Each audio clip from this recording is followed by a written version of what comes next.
Avatar. Fire and Ash isn't just another sequel in a blockbuster franchise. It's an emotional, physical, and deeply transformative journey for the young stars who helped bring Pandora back to life.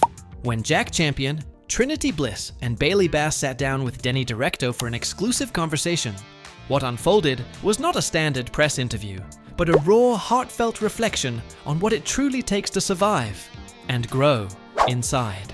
One of the most ambitious film sagas ever created by James Cameron. From the very first moments of the conversation, the energy was electric.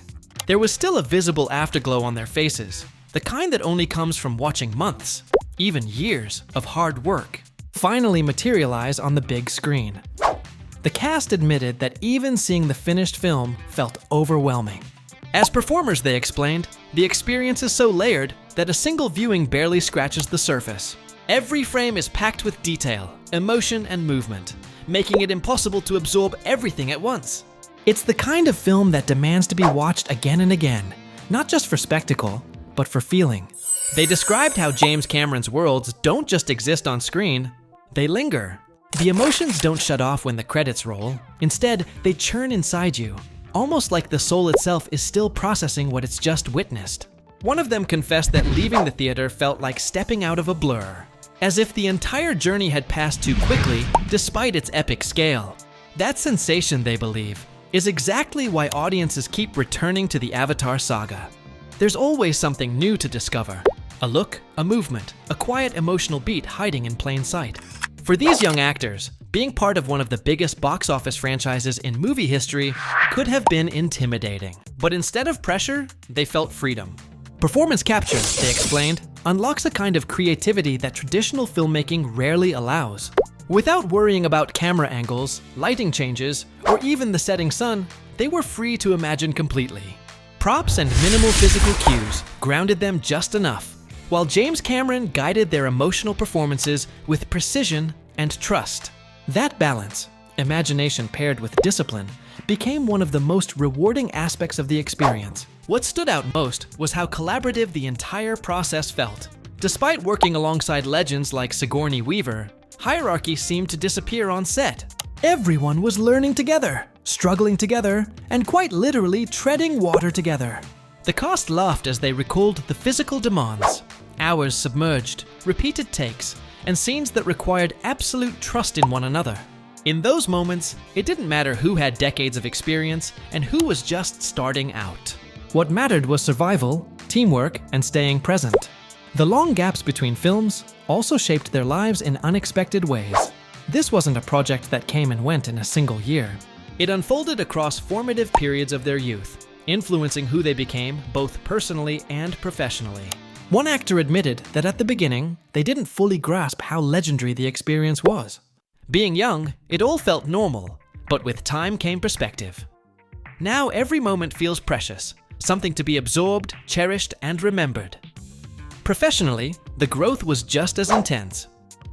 Learning performance capture meant retraining their bodies and minds. Some spent years filming in Los Angeles, then transitioned to live-action work in New Zealand, having to retrace every emotional and physical beat they had already performed digitally. Remembering where water splashed, when to catch it, how to react, all while wearing minimal costume and enduring harsh conditions. Young pushed their focus to the limit. The immersion was total, from head to toe, from imagination to muscle memory. There was also a deeply personal side to the journey. None of their families came from artistic or creative backgrounds. Becoming actors was already a leap of faith. Booking Avatar felt almost unreal, a shock not just to them, but to their parents. At first, there was hesitation, uncertainty, and concern. But over time, their families became part of the process, sacrificing stability and comfort so their children could chase something extraordinary. That support, they emphasized, made everything possible.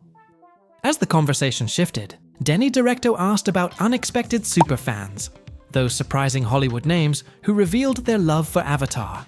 One actor recalled working on Scream when Mason Gooding casually revealed himself as a full-blown superfan.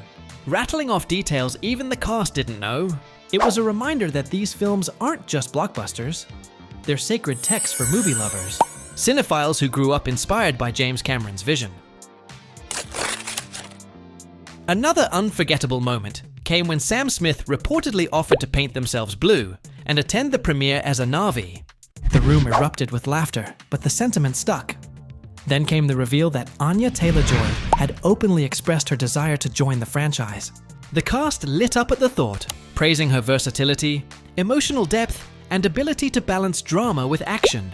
In their eyes, she would fit seamlessly into the world of Pandora, perhaps even shaping its future chapters. When asked about the most physically demanding scenes, the tone shifted again, this time to awe and respect for what they endured. Underwater sequences stood out as some of the toughest challenges. One recalled a 5-minute breath hold scene from Avatar, The Way of Water, performed repeatedly with Britton Dalton, requiring intense training and discipline. What audiences see as breathtaking spectacle was, in reality, the result of pushing human limits beneath the surface. Others spoke about live-action chaos, sprinting across sinking ships, soaked sets, slippery floors, bare feet, and relentless water sprays. Falling wasn't optional, it was inevitable. One actor admitted that some of the crashes audiences see on screen weren't scripted at all, just real impacts that they powered through without breaking character. Forest scenes, parkour moments, and frantic chases came with bruises, slips, and near misses, all woven seamlessly into the final cut. The underwater cage sequence involving a sea creature was described as both terrifying and exhilarating. Filmed in stages, land, descent, submersion, escape, it required absolute trust, especially while the rig spun and sank. Being alongside Zoe Saldana provided comfort and reassurance, a reminder that even the most intense scenes were built on human connection.